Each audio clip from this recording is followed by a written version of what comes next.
내가 싸우려는 인생 말고 하나님이 싸워주시는 이 인생을 살라라는 제목으로 말씀을 나눕니다.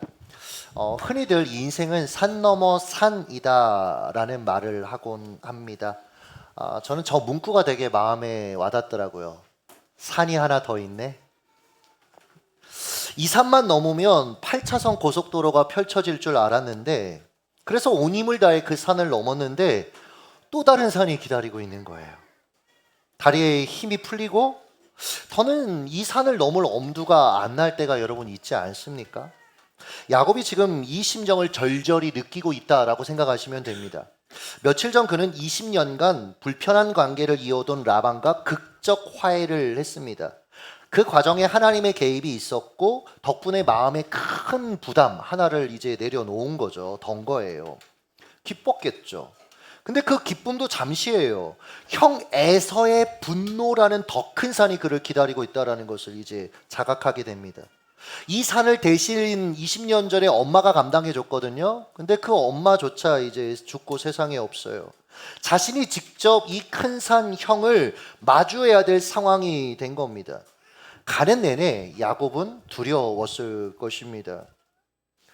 혹시나 형의 습격이 있지 않을까 아마 불안했을 거예요. 한편으로는 20년 전에 내가 그렇게 행동하지 않았더라면 아마 자신의 잘못이 생각나 괴로웠을지도 모르겠습니다.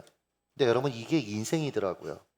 저 사람 좋겠다. 왜냐면 여러분, 야곱이 지금 이끌고 있는 그 대가족, 자신이 지금 가지고 있는 그 재산들 다 같이 이동하고 있는데 멀리서 보면 얼마나 웅장해 보였겠어요. 야, 성공한 인물이 지나가는구나. 근데 여러분, 야곱은 그렇지 않았던 거예요.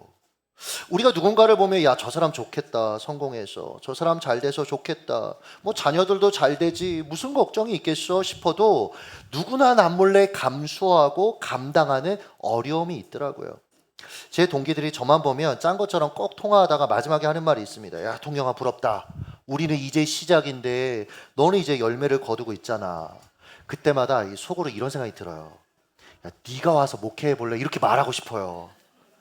겉으로는 사람들이 평안해 보여도 속이 타들어가는 불안하고 두려운 문제를 누구나 안고 살아간다라는 거죠. 야곱도 보십시오. 평생 가족 간 갈등으로 편할 날이 없었어요. 그 인생이. 한 사람은 장인이었고 또 한 사람은 하나밖에 없는 형이었습니다. 게다가 형과의 갈등 원인 제공자가 자기였어요. 도대체 이 난제, 이 문제를 어떻게 풀어가야 하나, 온갖 복잡한 생각으로 가득한 그에게 하나님이요 갑자기 군대를 파견하십니다. 창세기 32장 1절과 2절을 읽겠습니다. 시작. 야곱이 길을 가는데 하나님의 사자들이 그를 만난지라.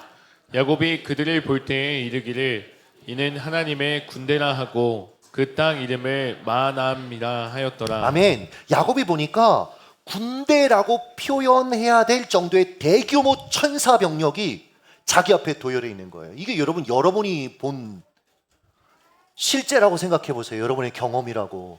대규모 천사 군단이 지금 도열해 있는 겁니다. 여러분, 하나님이요, 왜 한두 명의 천사가 아니라 하나님의 군대를 야곱에게 보여주시고 파견하셨을까? 지금 야곱의 두려움의 핵심이 뭡니까? 형의 강력한 힘이잖아요. 그 힘이 자기에게 복수할까봐, 자기의 생명이 날아갈까봐 두려워하고 있잖아요. 그래서 하나님께서 형의 군대보다 더 많은 강력한 하늘의 군대를 보여주시며, 야곱아, 내가 너 지키고 있으니까 호들갑 떨지 마. 안심해. 지금 이런 메시지를 보내고 계시는 겁니다. 순간 야곱의 가슴이 뜨거워지면서 없던 용기가 아마 샘솟았을 것입니다. 그래서 그 땅의 이름을 마하나임, 하나님의 군대다라고 선포했어요. 참 신기합니다. 방금 전까지 야곱은 두려움으로 이 땅을 걷고 있었습니다. 그런데 하나님을 경험하자 마하나임, 하나님의 군대가 주둔해 있는 가장 안전한 땅이 이 땅이야 라고 느꼈고 그렇게 선포하고 있다라는 거죠. 여러분, 이 눈이 우리에게도 열리기를 예수님의 이름으로 축복합니다. 여러분의 삶 가운데 함께 하시는 하나님을 보는 눈이 열리기를 축복합니다. 이 눈이 열린 믿음의 선배들의 선포입니다. 시편 91편 5절에서 7절을 읽습니다. 시작. 너는 밤에 찾아오는 공포와 낮에 날아드는 화살과 어두울 때 퍼지는 전염병과 밝을 때 닥쳐오는 재앙을 두려워하지 아니하리로다. 1000명이 내 왼쪽에서 10,000명이 내 오른쪽에서 엎드려지나 이 재앙이 내게 가까이 하지 못하리로다. 아멘. 근데 도대체 왜요? 왜 우리가 이런 어려움 가운데 우리가 호들갑 떨 필요가 없는 겁니까? 11절과 12절을 읽습니다. 시작. 그가 너를 위하여 그의 천사들을 명령하사 내 모든 길에서 너를 지키게 하심이라. 그들이 손으로 너를 붙들어 발이 돌에 부딪히지 아니하게 하리로다. 할렐루야. 하나님의 천사들이 우리를 지키고 있대요. 그래서 여러분 우리가 두려워하지 말랍니다. 이 눈이 열린 거예요, 지금 야곱이. 그래서 담대하게 자신의 상황을 바라보고 행동합니다. 그래서 용기 내어서 형에게 화해의 사절단을 보내요. 5절입니다. 같이 읽습니다. 시작. 내 형에게 보내며 말하기를 내 주께 알리고 내 주께 은혜 받기를 원하나이다 하라. 여러분 우리가 누군가에게 상처 주면 미안해요. 그래서 미안하니까 직면 안 하고 자꾸 회피하려고 하는 경향이 있거든요. 그럼 여러분 반드시 시간이 더해질수록 오해가 더 깊어지더라고요. 20년 전에 야곱이 그랬습니다. 그러나 이 마하나임의 하나님을 경험한 야곱은 형에게 지금 먼저 손을 내밀고 있어요. 그것도 형을 부르는 호칭이 읽어보셨죠? 내 주께 내 주께. 자신을 형의 종으로 자처하는 겸손한 태도로 다가가고 있는 것이죠. 이게 여러분 당연한 게 아닙니다. 야곱과 에서의 나이 차이가 몇 살이에요? 몇 살도 아니죠. 0.1조 차이 났겠습니까? 발 뒤꿈치 잡고 여러분 나왔는데 차이가 없다고 보는 게 맞아요. 그런데 그 형을 지금 형을 깔보고 어떻게든 누르려고 했던 야곱이 지금 겸손하게 형을 주인이라고 높이고 있다라는 거죠. 사랑하는 여러분, 화해하려면 겸손해야 되더라고요. 내가 상대보다 손해보고 낮아질 각오를 해야 문제가 풀리기 시작하더라라는 겁니다. 자, 사신단이 갔다가 돌아옵니다. 그리고 야곱에게 에서의 반응을 보고하는데 이게 굉장히 안 좋은 소식으로 들리는 거예요. 6절입니다. 읽습니다. 시작. 사자들이 야곱에게 돌아와 이르되 우리가 주인의 형 에서에게 이른즉 그가 400명을 거느리고 주인을 만나려고 오더이다. 야곱 입장에서 보세요. 나는 화해를 요청했는데 형의 응답은 뭐예요? 400명의 군사. 사실 여러분, 형이 눈물 뚝뚝 흘리면서 자신을 맞이해 줄 것이라는 기대를 안 했을 겁니다. 그래도 이건 아니죠. 군사를 끌고 나한테 온다? 야곱의 생각이 아마 굉장히 복잡해졌을 겁니다. 상황을 타개할 방책이 무엇인가 아마 고민했을 것입니다. 답이 없다. 결론이 났겠죠? 그 순간 마음이 답답해지는 거예요. 두려움이 그 마음을 잠식하기 시작하는 겁니다. 불과 여러분 잠시 전에 마하나임, 하나님의 군대가 나를 지키고 있다. 이것을 경험하고 용기 100배 했었는데 그런 야곱 온데간데 없는 거예요. 가끔 말씀드리죠. 형편만 바라보다가 형편 없어진 이 야곱. 근데 저는 이 야곱의 이 모습을 보는데 왜 저를 보는 것 같은지. 여러분 어떠세요? 우리의 모습 아닙니까?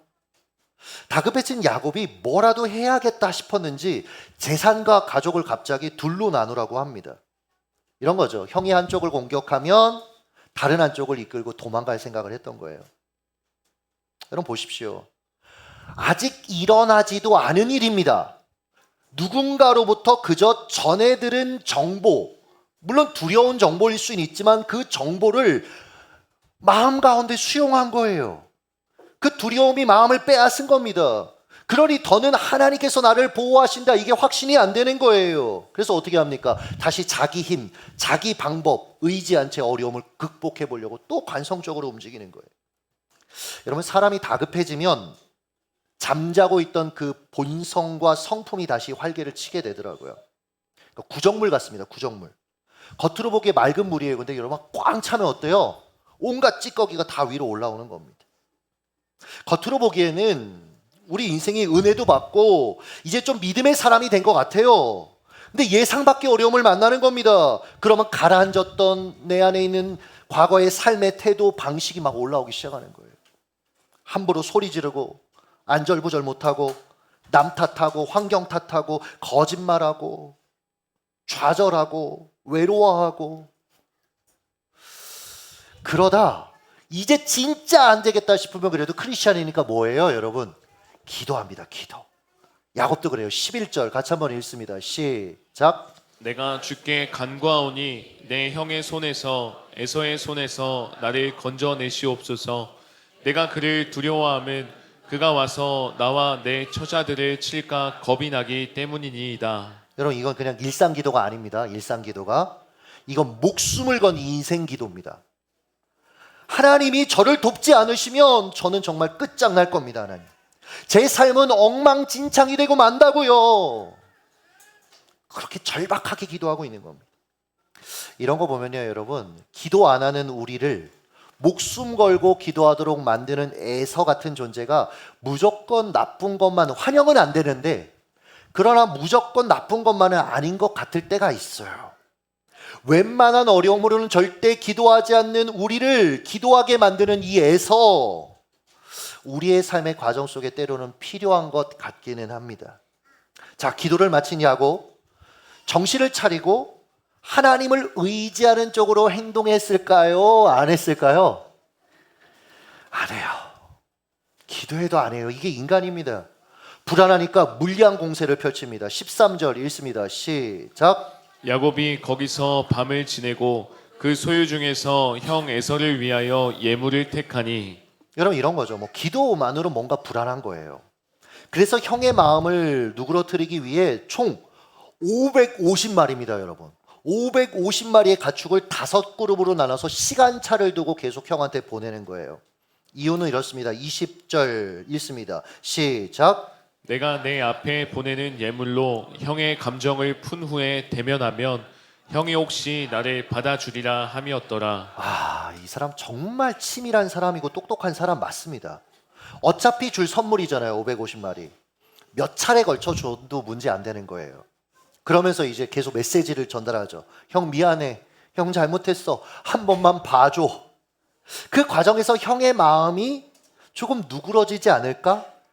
게다가 총 5번에 걸쳐서 예물이 선물이 전해질 때마다 형의 반응을 살필 수 있는 타이밍이 있죠. 그리고 여러분 낙타와 말을 타고 온 형의 군사들이 막 이 동물들하고 섞이니까 얘들 정리하느라 또 시간이, 그러니까 도망갈 타이밍을 잴 수 있는 거예요. 그러니까 대단한 전략가입니다.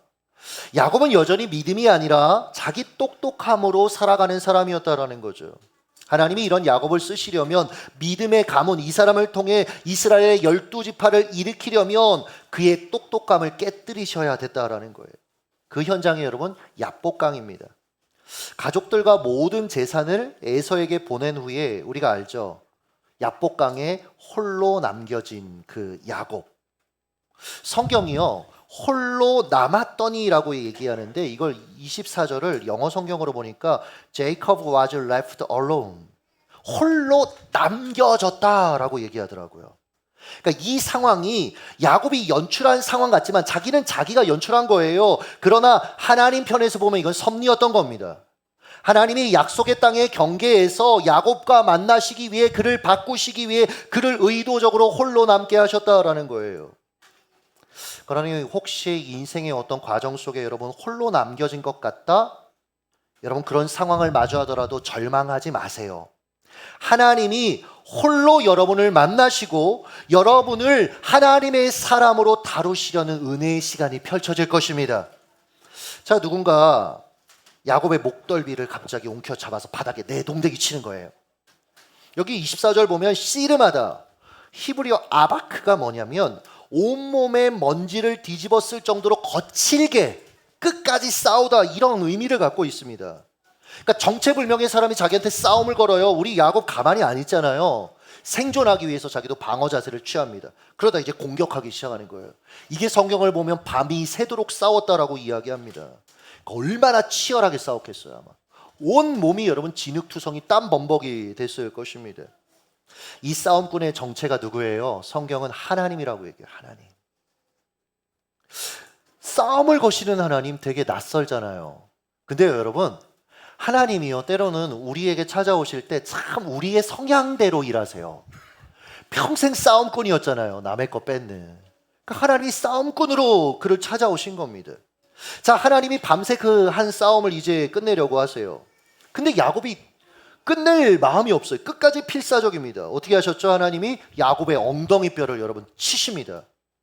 뼈 중에 가장 강력한 뼈가 이 엉덩이 뼈라고 해요. 근데 그게 하나님 한 방 내리친 것 때문에 그냥 부러져 버리고 말아요. 박살이 나고 맙니다. 아마 자리에 휘청 주저앉았겠죠. 하나님이 던지신 메시지가 이겁니다. 야곱, 네가 생각하는 것만큼 너 그렇게 강하지 않아. 여러분, 이 엉덩이 뼈가 우리가 서 있을 수 있게 지탱해 주는 뼈잖아요. 너 중심 네가 잡고 네가 싸우면 이길 수 있다고 생각했지. 아니, 너 그렇게 생각보다 강한 존재가 아니야. 그러니까 이제 나를 의지하고 살아. 이제 나 붙들고 살아. 여러분, 야곱의 야복강은 야곱이 가장 의지하고 살아온 자기가 깨어지는 자리였다라는 거예요. 제가 참 좋아하는 맥스 루케이도 목사님이 이 야복강에 대해서 자신의 경험했던 일화를 이렇게 얘기하더라고요. 읽어드리겠습니다.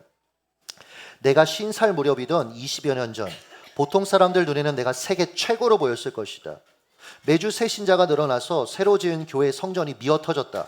교회는 부채가 거의 없었고 목사인 나는 훌륭히 사역하고 있었다.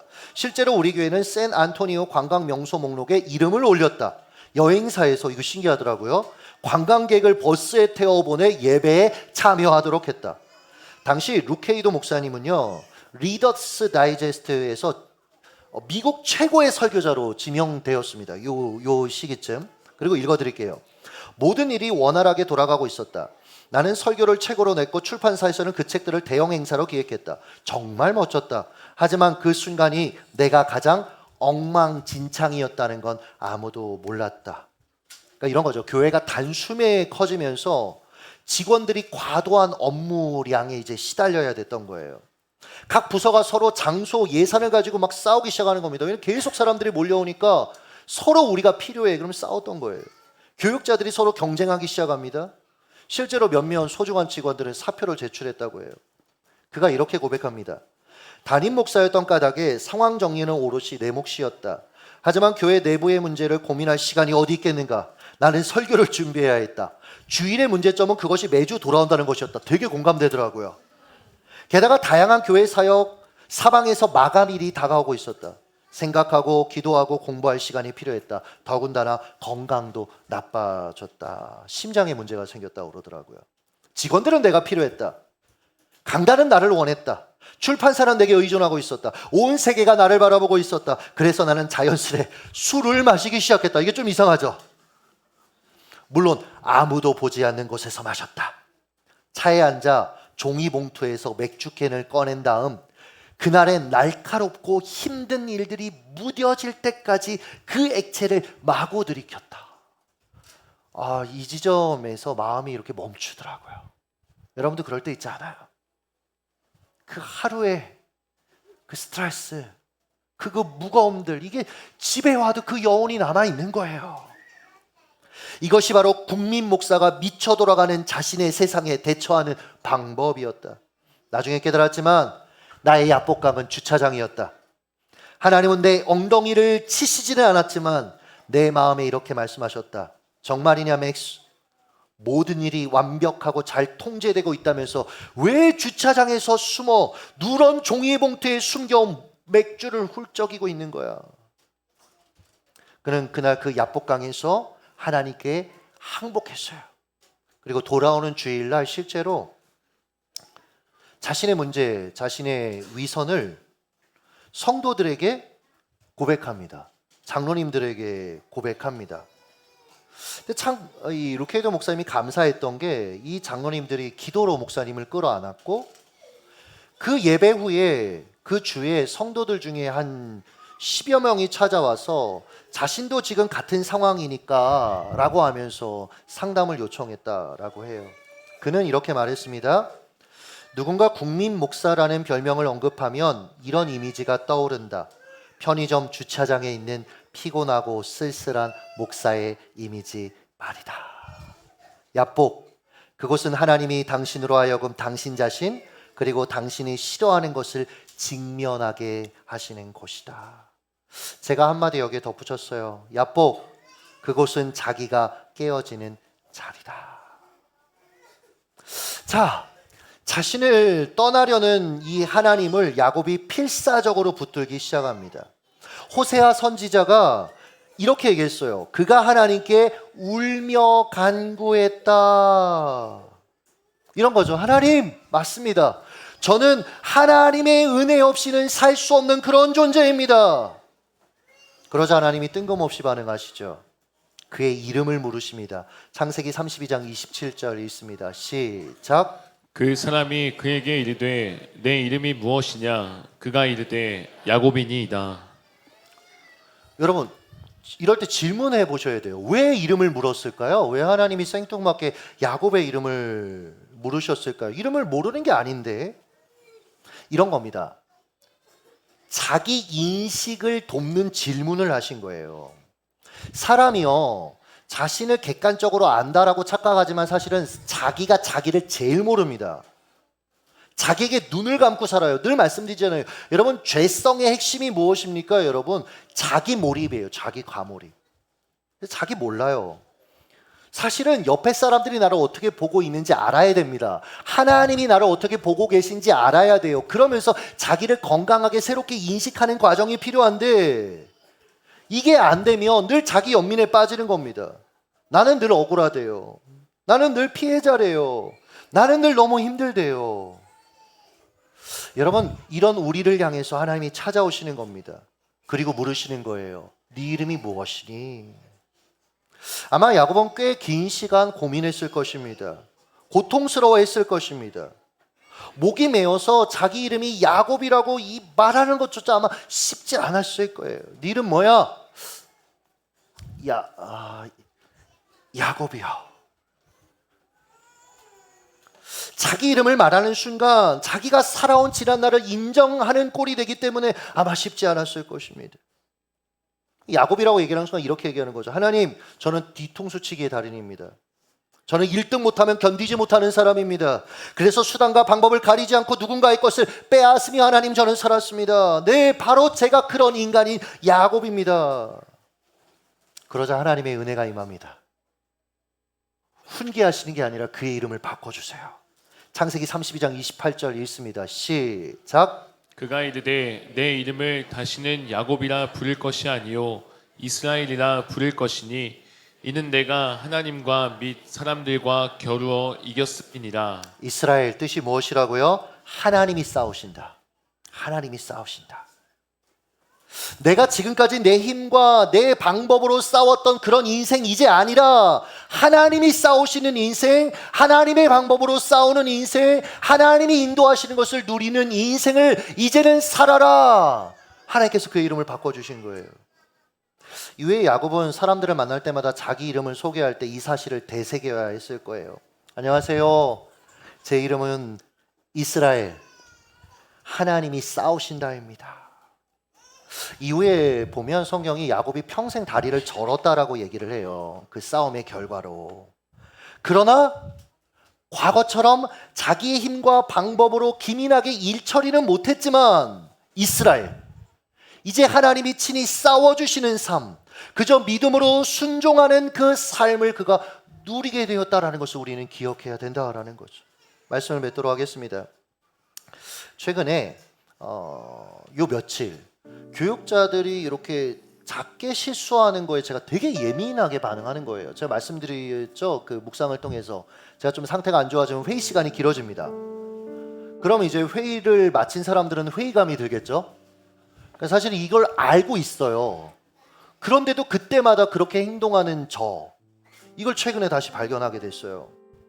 근데 참 회의 마치고 그러면은 담임 목사 쳐다보기도 싫을 것 같은데, 저 같으면 우리 김지훈 목사가 씩 웃으면서 남아서 왜 남아있나, 나가야 되는데. 이병준 목사 먼저 나갔거든요. 근데 안 나가고 있는 거예요. 그래서 왜 그러냐 그랬더니 씩 웃으면서, 목사님 내일 모레 내일 교회 이제 이틀 동안 집회 가시는데 제가 챙겨야 될 게 뭐 있냐고 이렇게 물어보는데, 갑자기 이렇게 아빠가 나를 안아주는 것처럼 마음이 너무 이렇게 포근해지는 거예요. 그러고 이제 김지영 목사님 나가고 혼자 목양실에 앉아서 이럴 땐 기도해야 되거든요. 그래서 기도하는데 제가 왜 마음이 이렇게 불편했는지를 하나님이 지적해 주셨어요. 뭐냐면 유튜브 7일 정지당한 것 때문에. 근데 이게 하나님이 제게 이렇게 물으시는 것 같더라고요. 야, 정통령, 네가 지금 화난 이유가 뭐야? 성도들한테 너무 좋은 컨텐츠를, 신앙에 너무 도움이 되는 그 컨텐츠를 제공하지 못해서 너무 안타까워서야? 아니면 너는 늘 완벽한 목사이고 싶고 네 사역은 늘 완벽하기를 원하는, 네가 바라는 그 모습이 깨져서 화가 난 거야? 와, 순간 난 정말 구제불능이구나. 이야, 여전히 나는 이러고 있구나. 야곱처럼 고백할 수밖에 없었어요. 그래서 저는 매주일 설교를 준비할 때 그 주제가 그렇게 달갑지가 않아요, 항상. 그래서 제가 어제도 신방하면서 누구한테 얘기했어요. 책을 쓸 때도 좀 어려운 책, 불완전한 삶, 뭐 이런 거 말고 다음번에 쓸 때 이기는 나 막 이런 거 써야 되겠다 막 이런 얘기를 했었는데, 하나님이 설교하기 전에 제가 먼저 야복강에 서기를 원하셨던 거예요. 그래서 고백했어요. 네, 하나님, 제가 야곱입니다. 여전히 내가 원하는 나의 모습을 위해서 나와 함께하는 소중한 사람들을 때로는 희생시키는 그 야곱이 납니다. 여러분, 아프지만 야복강은 우리를 성숙으로 이끌더라고요. 하나님을 만나는 자리로 이끌더라고요. 아마 여러분 힘겨운 야복이 있을 거예요. 아마 예배드리면서도 그 야복을 맛보시는 분들도 있을 거고, 가정 안에서 그 야복을 맛보시는 분들, 부부간의 관계 속에, 자녀와의 관계 속에, 여러분의 삶의 자리에서 그 야복을 맛보시는 분들이 있을 거예요. 쉽지 않은 거 알아요. 그러나 여러분, 그곳에서 하나님을 만나시기를 예수님의 이름으로 축복합니다. 내가 힘겹게 싸우는 인생인 줄 알았는데 하나님이 싸워주시는 인생이구나. 나는 하나님 붙들고 승리하시기를 예수님의 이름으로 축복합니다.